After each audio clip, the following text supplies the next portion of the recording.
I'm Dr. Collis.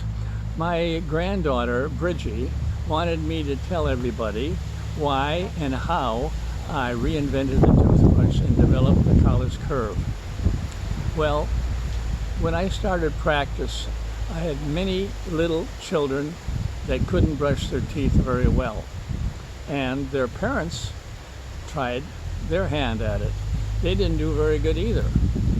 Meanwhile, my father developed a bad case of Parkinson's.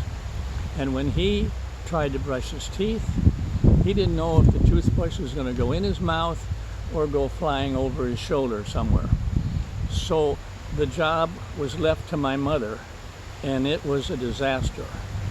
Because my father had the shakes, he couldn't cooperate, and my mother couldn't do a very good job because she didn't have the dexterity or the patience. But they wound up not getting along very well, and we had a real problem. Now, because she couldn't get a hold of that tooth with the brush. Now, in those days, I used to fly, and when I got into bad weather, I was always very relieved when the radar locked onto my airplane and brought me safely to the airport. So I thought if we could get a toothbrush that would lock onto the tooth, then that'd be half the battle. So I took a 3-row brush and I cut off the center bristle. Then with a curling iron, I curved one outer bristle and the inner bristle. So we had a profile that just about fit the outline of a tooth.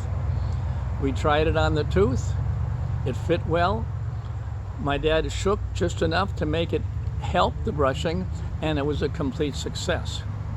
Well, then I took the brush back over to my kids in the practice, and they took to it like a duck takes to water. And the parents liked it, so they started using it. One thing led to another, and we started getting write-ups in various dental journals. And right now, we sell the toothbrush to just about every state in the Union and about 17 foreign countries.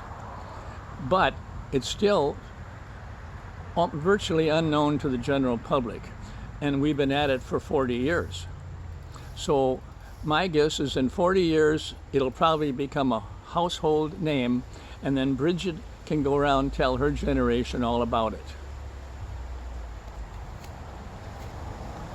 Good enough?